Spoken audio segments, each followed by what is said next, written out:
Olá a todos, e bem-vindos de volta ao canal. Hoje, vamos mergulhar num dos livros mais fascinantes, e por vezes, mal compreendidos da Bíblia. Levítico. Sim, eu sei o que alguns de vocês estão a pensar. Levítico? Não é aquele livro cheio de regras e sacrifícios que ninguém lê?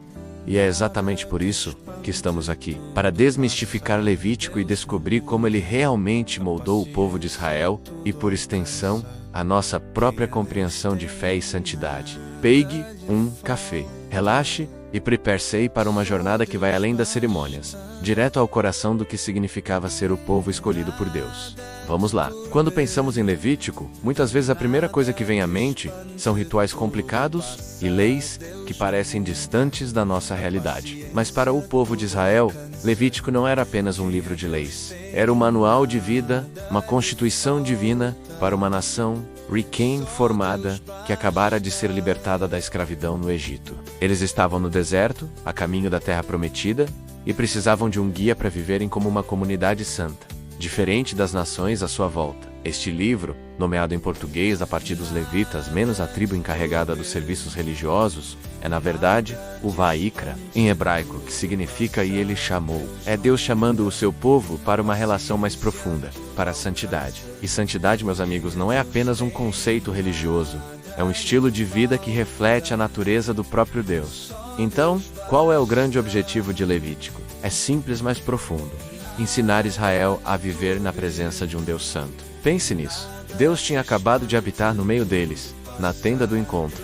Isso era algo inédito. Como um povo imperfeito pode coexistir com um Deus perfeito? Levítico oferece a resposta através de um sistema meticuloso de adoração, sacrifícios, pureza e ética.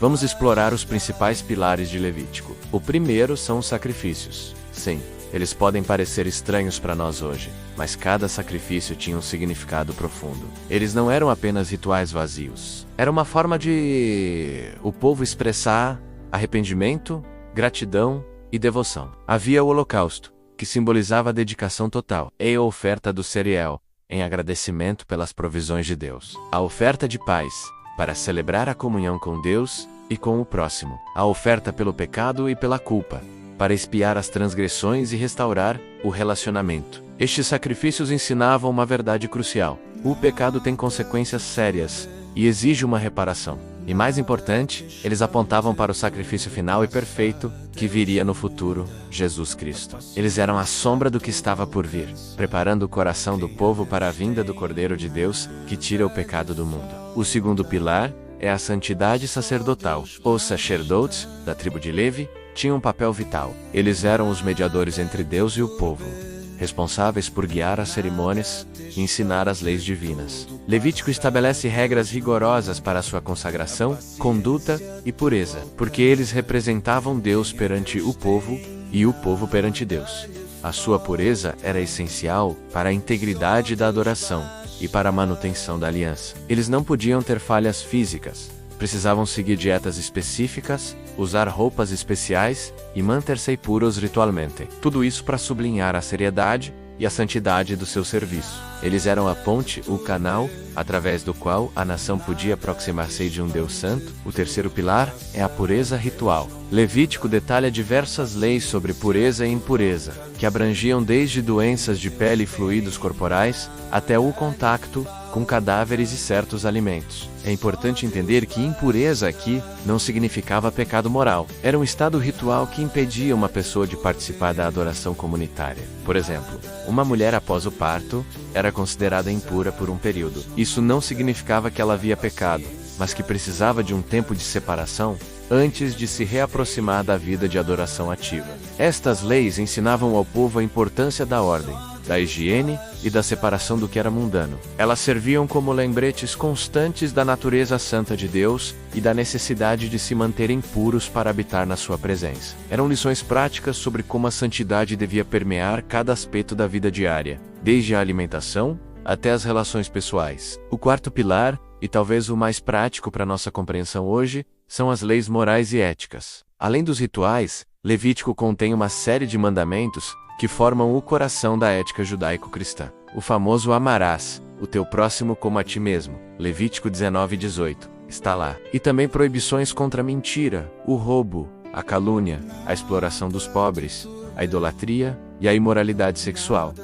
Essas leis não eram apenas para o templo, eram para a rua, para o lar, para o mercado. Elas ensinavam o povo a viver em justiça e amor uns com os outros. Deus queria uma sociedade onde houvesse equidade, compaixão e respeito. Essas são as bases para uma sociedade justa e compassiva. E muitos dos princípios encontrados aqui são universalmente reconhecidos como essenciais para a convivência humana. O quinto pilar são as festas do Senhor, ou as festas de Israel. Levítico descreve festas como a Páscoa, Pentecostes, a festa dos tabernáculos, a festa das trombetas e o Yom Kippur, o dia da expiação. Estas festas não eram apenas celebrações. Eram marcos anuais que recordavam os atos poderosos de Deus na história de Israel e apontavam para futuros eventos redentores. Por exemplo, a Páscoa celebrava a libertação do Egito, Pentecostes a colheita e a entrega da lei no Sinai. E o dia da expiação, o Yom Kippur, era o dia mais solene do ano,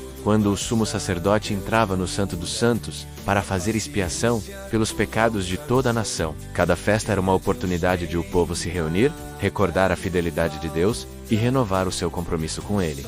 E assim como os sacrifícios, muitas dessas festas também tinham um significado profético, apontando para a obra salvífica de Jesus. Por último, mas não menos importante, temos o conceito de santidade em Levítico. Este é o tema central, a espinha dorsal de todo o livro. A frase "sede santos, porque eu, o Senhor vosso Deus, sou santo", Levítico 19, 2. Ecoa por todo o texto. Deus queria que o seu povo refletisse o seu caráter. A santidade não era um fardo, mas um privilégio, uma forma de Israel se distinguir das outras nações e mostrar ao mundo quem era o verdadeiro Deus. Santidade para ele significava viver de uma maneira que honrava a Deus em todos os aspectos da vida, menos na adoração, na família, no trabalho, nas relações sociais. Era um convite a ser diferente, a ser um farol de luz para as nações. E este convite à santidade continua a ser relevante para nós hoje. Então, qual é a relevância de Levítico para nós no século 21? Alguns podem dizer que as leis cerimoniais e de pureza já não se aplicam aos cristãos. E isso é verdade. Através de Jesus Cristo fomos purificados e o sistema sacrificial foi cumprido. Mas os princípios por trás dessas leis, menos a santidade de Deus, a seriedade do pecado, a necessidade de expiação, a importância da pureza moral e ética e o amor ao próximo, permanecem eternos. Levítico ensina-nos sobre o caráter imutável de Deus. Ele é santo, justo e amoroso. Ele nos chama a uma vida de santidade, não por regras vazias, mas para um relacionamento profundo e significativo com Ele. Ele nos lembra que a santidade não é uma opção, mas uma vocação para aqueles que querem viver na sua presença. Este livro, por mais difícil que possa parecer à primeira vista, é uma janela para o coração de Deus e para o seu plano redentor. Ele nos mostra como um povo foi moldado por uma aliança divina e nos prepara para compreender a plenitude da graça que encontramos em Cristo. E assim concluímos a nossa jornada por Levítico. Espero que esta exploração tenha mudado a sua perspectiva sobre este livro tão importante. Lembre-se, a Bíblia é uma história contínua de amor e redenção, e cada peça se encaixa perfeitamente para nos revelar a magnitude do plano de Deus. Se você gostou deste vídeo e aprendeu algo novo, por favor deixe o seu like e um comentário abaixo. Adoraria saber a sua opinião. E se ainda não é inscrito, o que está esperando? Clique no botão de inscrição e ative o sininho para não perder nenhum dos nossos próximos conteúdos. Muito obrigado pela sua companhia e até o próximo vídeo. Fiquem com Deus.